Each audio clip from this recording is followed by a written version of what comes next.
नमस्कार दोस्तों, स्वागत है आप सभी का। आज की बड़ी खबरों में मुख्य समाचार आप तक पहुंचाएंगे। एक एक करके देश दुनिया की हर एक बड़ी खबर जानेंगे। जहां पर आ रही है, कब से लागू होगा एक देश एक चुनाव, पूर्व राष्ट्रपति रामनाथ कोविंद ने दी है जानकारी। जानेंगे दोस्तों अपडेट।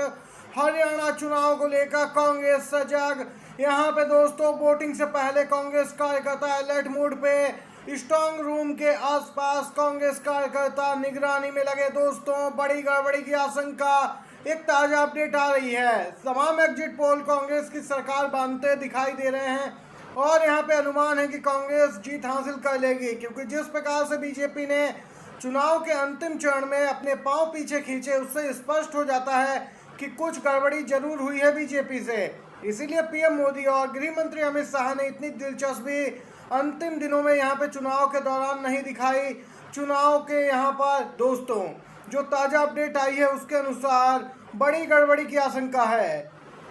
से यहाँ पे कार्यवाहक मुख्यमंत्री सैनी मैदान में उतरे हैं लाडवा विधानसभा सीट से। वहां पर दोस्तों कांग्रेस कार्यकर्ताओं ने गड़बड़ी की आशंका जताई। बताया जा रहा है कि जब ईवीएम स्ट्रांग रूम में रखी गई तो दोस्तों उसमें गेट में ताला नहीं लगाया गया। 90 सीटों पर मतदान के बाद ईवीएम स्ट्रांग रूम में शिफ्ट कर दी गई।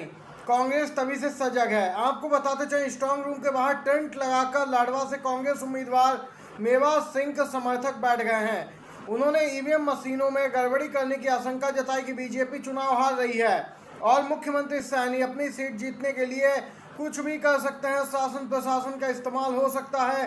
रिजल्ट में गड़बड़ी की आशंका है। कुरुक्षेत्र स्ट्रांग रूम के बाहर भी कांग्रेस समर्थक बैठे दिखाई दे रहे हैं। वहीं दूसरी तरफ कब से लागू हो सकता है एक देश एक चुनाव, आपको बताते चले। पूर्व राष्ट्रपति कोविंद ने कहा कि एक देश एक चुनाव संविधान और संघवाद के खिलाफ नहीं है। 67 तक पहले 4 लोकसभा और विधानसभा चुनाव एक साथ हुए थे, फिर एक साथ चुनाव कराने को असंवैधानिक कैसे कहा जा सकता है, ये तर्क दिए जाए। जबकि दोस्तों तमाम विपक्षी दलों से यहाँ पे राय मशवरा भी नहीं लिया गया।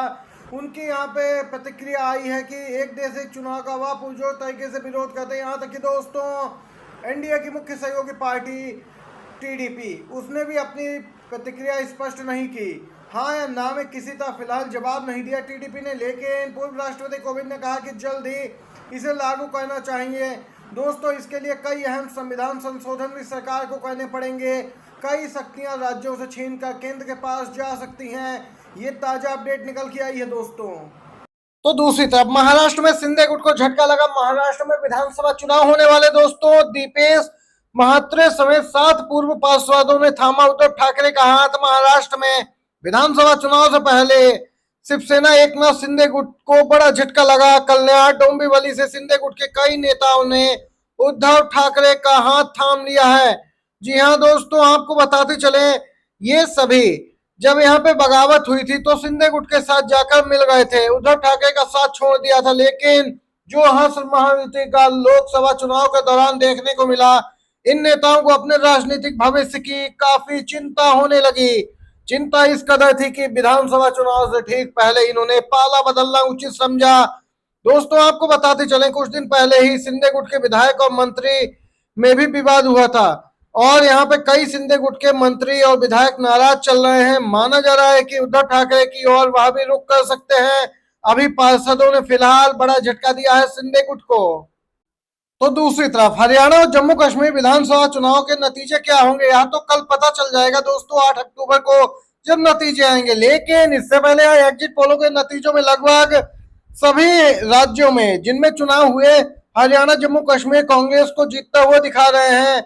इंडिया गठबंधन की बढ़त बन रही है। और दोस्तों आपको बताते चले, अगर एग्जिट पोल के आंकड़े सही साबित हुए, हरियाणा हारी तो बीजेपी पे बढ़ेगा आरएसएस का दबाव। महाराष्ट्र में भी बढ़ेगी मुश्किलें। गौरतलब है दोस्तों, बीजेपी आरएसएस के बीच लोकसभा चुनाव 2024 के परिणाम के बाद से जो खटपट जारी है वह अभी भी जग जाहिर है। मीडिया में खूब चर्चा हो रही है। चारों तरफ दोस्तों सुर्खियां बनी है यह खबर। यहां तक कि राष्ट्रीय अध्यक्ष पद को लेकर भी आरएसएस बीजेपी में ठनी है। पीएम मोदी और गृह मंत्री अमित शाह अपने मन पसंदीदा व्यक्ति को गद्दी पे बैठाना चाहते हैं राष्ट्रीय अध्यक्ष की, जबकि आरएसएस चाहता है कि उसकी पसंद का व्यक्ति बैठे यहाँ पे राष्ट्रीय अध्यक्ष बने। वहीं दोस्तों अगर हरियाणा और जम्मू कश्मीर में बीजेपी हारती है तो आरएसएस की पकड़ बीजेपी पे और भी मजबूत होती जाएगी। ये अपडेट निकल के आई है दोस्तों। इसी के साथ अगली अपडेट में आपको बताते चले बिग ब्रेकिंग न्यूज।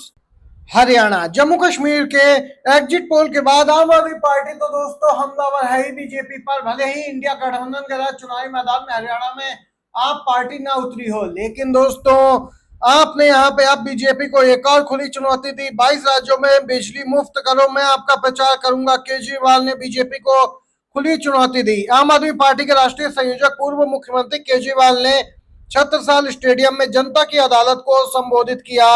इस दौरान बीजेपी को निशाने पर लिया। एग्जिट पोल में हरियाणा जम्मू कश्मीर में बीजेपी की डबल इंजन की सरकारें जा रही हैं।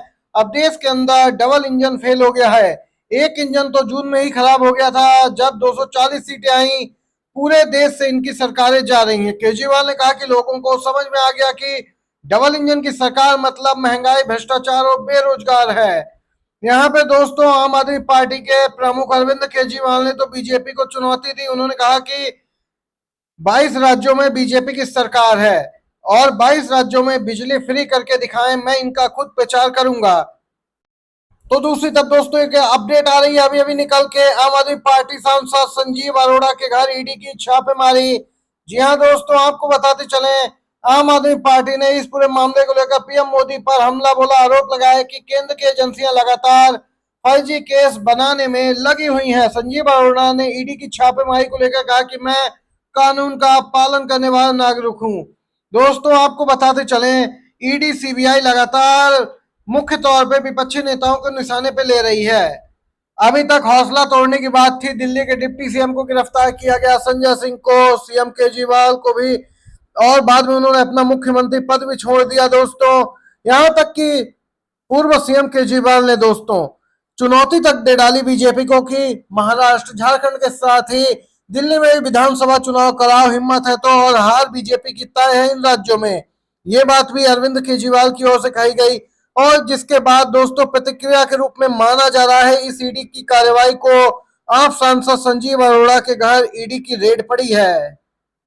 बिहार एनडीए में इन दिनों सब कुछ ठीक नहीं है। जी हाँ दोस्तों, 8 अक्टूबर के बाद बिहार में राजनीतिक भूकंप आएगा। आरजेडी नेता ने एनडीए को लेकर कर दी भविष्यवाणी। दोस्तों इंडिया गठबंधन के कई दल, उनके नेता पहले ही कह चुके हैं कि 8 अक्टूबर को बड़ा धमाका होगा। जब चुनाव नतीजे आएंगे एनडीए में खलबली मच जाएगी। स्पष्ट तौर पर दोस्तों इंडिया अलायंस के दल केंद्र में सरकार बनाने की जुगत में है, जुगाड़ लगा रहे हैं। आप सभी को बताते चलें आरजेडी के तमाम बयान भी सामने निकल के आए हैं जो खींचतान एनडीए में बिहार में जारी है, जेडीयू बीजेपी में खींचतान को लेकर। दोस्तों ये थी आज की बड़ी खबरें, मुख्य समाचार। वीडियो अच्छा लगा हो तो लाइक कीजिएगा, शेयर कीजिएगा। बहुत बहुत धन्यवाद।